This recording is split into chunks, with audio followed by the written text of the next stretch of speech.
Hey, c'est Kublai. Alors là, je me trouve dans les environs de Vladivostok. Je suis dans un parc. J'étais censé te montrer un parc en bord de mer en fait. La mer est juste derrière moi. Mais tu la vois pas parce qu'il y a le brouillard qui est arrivé. C'était censé ressembler à ça. En l'espace d'une heure et quart, le temps a complètement changé. Alors il fait toujours aussi bon, mais voilà, c'est couvert. Je suis allé manger en fait quand je suis arrivé ici, je dis tiens je vais manger un petit bout puis je ferai la vidéo après. Et en sortant du resto, bah voilà, c'est le temps gris mais c'est pas très grave. On fera ça, comment dire, la visite des environs, on fera ça une autre fois. Bref, aujourd'hui donc je vais te parler d'un sujet que je vois qui est plus important que je le pensais. Je le remarque avec les gens que j'accompagne ou des gens qui me contactent ou qui font appel à mes services d'aide personnalisée. Et c'est le fait de s'enquiquiner, le fait de se compliquer la vie avec des affaires. Voilà. Bon, moi tu le sais, je suis expatrié, enfin je me définis pas en tant qu'expatrié, mais pour que tout le monde puisse comprendre, je suis ce qu'on appelle un expatrié, même si moi je me considère plutôt un immigré. Je vis en Russie, j'ai passé plus de 20 ans en dehors de France, dans différents pays, pas qu'en Russie.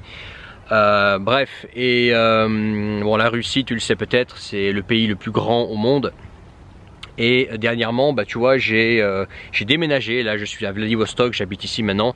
Mais avant j'habitais à 3500 km d'ici. Et j'ai fait le voyage en fait jusqu'ici en voiture. On va y venir plus tard. Mais tout ça pour dire que je vois un tas de gens qui s'emmerdent avec à amener des affaires avec eux, etc. Quand tu es un expatrié, un immigré, comment on appelle ça, un pionnier, quelqu'un qui va refaire sa vie ailleurs, ou quelqu'un qui quitte son pays pour essayer un premier pays, puis peut-être si ça lui plaît rester, ou peut-être bouger dans le pays d'une ville à une autre, comme moi j'ai fait, tu vois, on va y venir. Ou par exemple, je sais pas, t'as quitté la France, t'as décidé de quitter la France, de toute façon la France c'est la merde aujourd'hui, donc t'as compris qu'il fallait partir, ça c'est déjà une bonne chose, je te félicite pour ça. Mais tu dis voilà, je sais pas vraiment exactement dans quel pays aller, ou tiens je vais essayer ce pays là, si ce pays me plaît pas, je vais aller ailleurs, etc.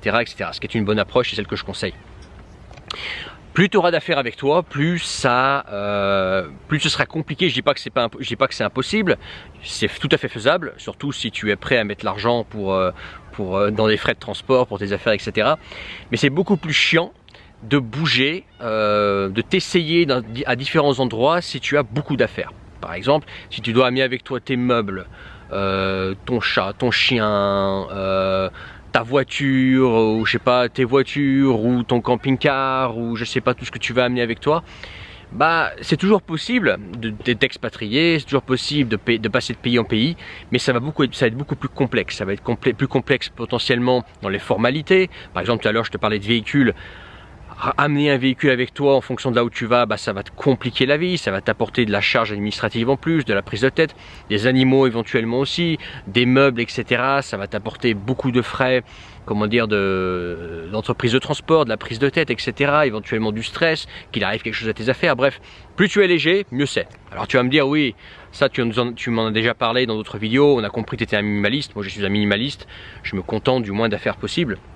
Mais c'est encore plus vrai pour nous qui sommes des personnes qui avons compris qu'il fallait quitter la France et à plus grande échelle l'Union européenne, et que on est un petit peu des aventuriers qui allons chercher une meilleure vie ailleurs, des pionniers, parfois même les premiers à être sur un territoire, ou être un des premiers qui allons sur un territoire. Bref, on part un petit peu comme ça et on n'est pas sûr que là où on va aller en premier, ça nous correspond à 100%. Tu peux très bien te retrouver dans cette situation-là, dans laquelle je disais, voilà, comme je disais, par exemple, tu vas d'abord essayer un pays, aussi bien ça va te plaire dès le premier coup, tu dis voilà, c'est là où je veux vivre toute ma vie, tu vas faire ta vie ici, dans ce cas très bien, mais tu peux aussi être amené dans ce pays à bouger de ville en ville, ou par exemple te dire au bout de quelques mois ou quelques années, peu importe, en fait il n'y a pas de minimum où tu dois rester dans un pays quand tu t'expatries. Quand tu t'expatries ou quand tu quittes la France, il n'y a pas, voilà, ça aussi c'est un blocage que je vois de temps en temps, c'est pas parce que tu vas dans un pays d'abord que ça y est, tu es marié au pays toute ta vie, ou que tu dois y rester, parce que voilà, t'as très bien le droit de partir ou de changer d'avis après, tu vois, il n'y a pas de problème avec ça. Mais tu vois, ce que je veux dire par là, c'est que plus tu seras léger, plus tu vas pouvoir bouger facilement et essayer des endroits jusqu'à trouver l'endroit qui te correspond complètement. Et même moi, après des années d'expatriation, des années comment dire, de vie à l'étranger plutôt, et ben je suis toujours dans une situation où je souhaite être le plus léger possible. Par exemple, là, je te disais tout à l'heure, j'ai déménagé à Vladivostok, maintenant j'habite ici. Je suis venu ici en voiture, 3500 bornes. Pourquoi j'ai pas pris l'avion? Simplement parce que je voulais amener ma voiture avec moi. Voilà, je voulais pas la vendre pour en racheter une ici, etc. Et parce que la voiture que j'ai, c'est un break. Et dans le break, en fait, je peux mettre toutes mes affaires. Enfin, du moins, on est deux et on peut mettre toutes nos affaires dans le break. Et on peut comme ça voyager à l'infini et essayer des villes à l'infini comme ça en voiture en Russie. Parce que toute notre vie tient dans une voiture, tu vois. Donc toi, tu peux adopter cette stratégie-là, la stratégie de la voiture, c'est-à-dire toute ta voiture contient ta vie, ou toute une valise contient ta vie. Si par exemple tu es jeune, tu as moins de 27 ans, que tu n'as pas de femme, pas d'enfant, etc., tu peux vraiment y aller avec un minimalisme extrême, d'avoir juste une valise qui contient toute ta vie. Tu as une valise plus un sac à dos. Ton sac à dos contient ta vie professionnelle, donc ton ordi, etc., caméra, qu'est-ce qu'il y a d'autre encore, microphone, etc. Enfin, ça dépend de ce que tu fais comme activité. Et dans ta valise, il y a toute ta vie. Et tu peux faire comme ça le tour du monde, le tour d'un pays, juste avec une valise en étant ultra léger, tu vois. Moi, je suis un peu plus... j'ai quelques années de plus, je suis pas seul avec ma femme. Et puis moi j'ai compris, si tu veux, que je ferai mon futur en Russie, donc j'envisage pas de quitter la Russie pour un autre pays, sauf pour des voyages, mais c'est pas de l'installation. Donc moi j'ai la stratégie voiture. La stratégie voiture, c'est que j'ai acheté un break spécifiquement pour pouvoir amener toutes mes affaires avec moi. Tu vois, j'ai fait le choix d'avoir une voiture qui peut me permettre de transporter des valises et que toute ma vie, enfin toute notre vie à deux, puisqu'on est deux, tienne dans une valise, tu vois. Et ça me permet d'être vachement libre, même tu vois, dans un pays qui fait plus de 8000 km de large, le pays le plus grand au monde. Ça me permet de garder cette liberté de pouvoir bouger, de pouvoir changer d'avis quand j'ai envie, etc. Essayer une nouvelle ville si j'ai envie, tu vois. Parce que toute ma vie tient juste dans une voiture. J'ai pas besoin d'amener avec moi toute une inertie, des meubles, machin, etc. Je choisis de pas le faire. Alors effectivement, je peux être amené à acheter des meubles, notamment si c'est pour les mettre dans des investissements immobiliers. Donc dans ce cas-là, il faut équiper les investissements immobiliers avec des meubles. Mais les meubles, je n'en porte pas avec moi, ils restent dans les apparts, tu vois ce que je veux dire. Mais sinon, voilà, c'est comme ça que ça se passe. Donc là, tu vois, toute notre vie à deux, pourtant, voilà, j'ai 36 ans. Toute notre vie, elle tient dans... alors on a 4 grosses valises, tu vois, du genre, c'est les valises qui font jusqu'à 30 kg. Et puis un gros sac de sport, donc tu peux résumer ça en 5 valises.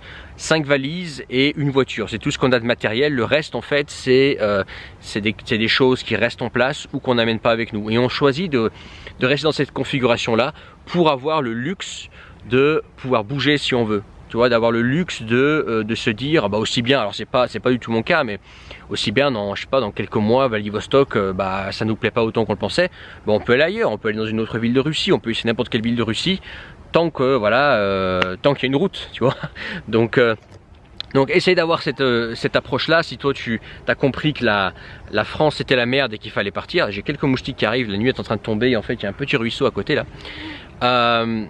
Si tu as compris que la France était la merde, pense à déjà éliminer dans ta vie tous les trucs qui te retiennent, tu vois, des trucs inutiles, comme les meubles, comme tu vois, comme les animaux de compagnie, comme je sais pas, des bateaux, par exemple, je pense à Simon, clin d'œil à toi, les bateaux, les camping-cars, etc. C'est des trucs qui vont te tirer vers le bas si tu es amené à t'expatrier et que potentiellement le premier choix de pays, la première destination ne sera pas forcément la bonne. Il va falloir essayer plusieurs endroits.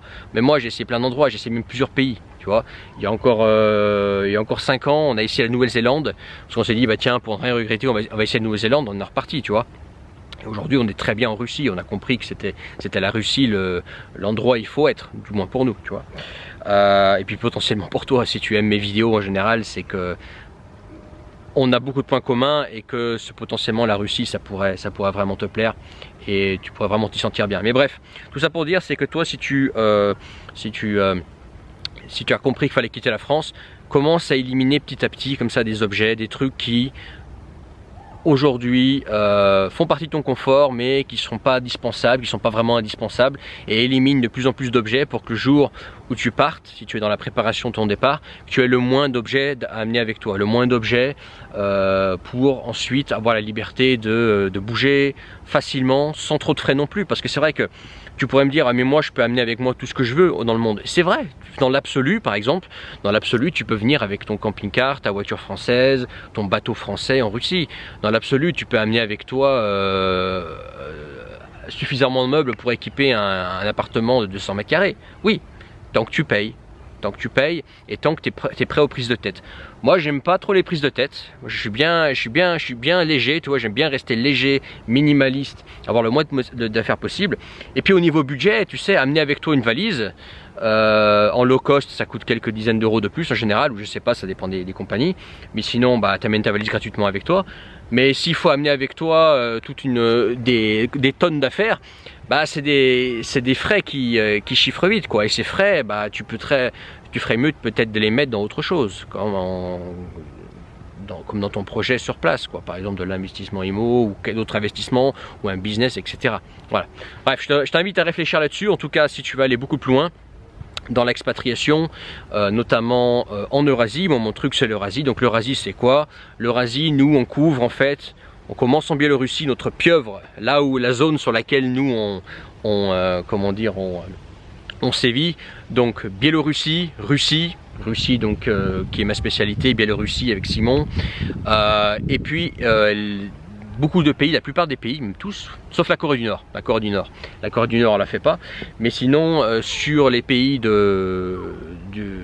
d'Asie du Nord-Est, donc on va avoir Taïwan, Japon, Corée, Chine, Hong Kong, etc. On a également des spécialistes sur place qui pourront t'aider à t'accompagner, dans ton projet d'expatriation si tu es sérieux. Tu vois, nous on s'adresse aux personnes qui ont déjà un certain pouvoir d'achat, en général un certain âge, qui ont soit des sous de côté, soit déjà une situation professionnelle solide, soit par l'entrepreneuriat, soit par l'investissement, etc. Et on fait tout le nécessaire pour que tu t'installes confortablement dans un pays. Et justement on t'évite de t'enquiquiner avec des... c'est pas très beau comme mot, enquiquiner, de t'emmerder, voilà, on va le dire, de t'emmerder avec des choses inutiles qui te coûteront des prises de tête, des formalités administratives et de l'argent bêtement, tu vois. Voilà. Bref, mais moi le minimalisme, en tout cas, c'est ma philosophie. Le minimalisme, c'est un truc. Quand j'y ai goûté, il n'y a plus de retour en arrière. Moi, tu vois, je considère, toi tout à l'heure, je te parlais de 4 valises et un sac, donc allez, 5 valises, et encore on est 2. On considère tous les deux, parce que ma femme aussi est minimaliste, on considère qu'en fait on est arrivé au top des affaires qu'on veut posséder. Ça veut dire que si on doit racheter quelque chose, sauf peut-être une voiture, parce que vous savez, certains d'entre vous, que j'aime beaucoup les voitures, donc je peux être amené à craquer. Mais bon, on peut toujours la fourguer dans un garage et puis voilà. Mais je veux dire, on est arrivé au top en fait des affaires qu'on veut posséder. On ne veut pas posséder plus d'affaires pour éviter que ça nous retienne, quoi, tu vois. Après, ça n'empêche pas des investissements, etc. On est bien d'accord, mais des affaires qui sont avec nous constamment. 5 valises, c'est largement plus qu'assez. Et je pense que, tu vois, j'ai bien envie d'éliminer une valise, qu'on ait 2 valises chacun et c'est tout, quoi, tu vois. Au cas où il fasse le voler, etc. On a 2 valises et toute notre vie là-dedans.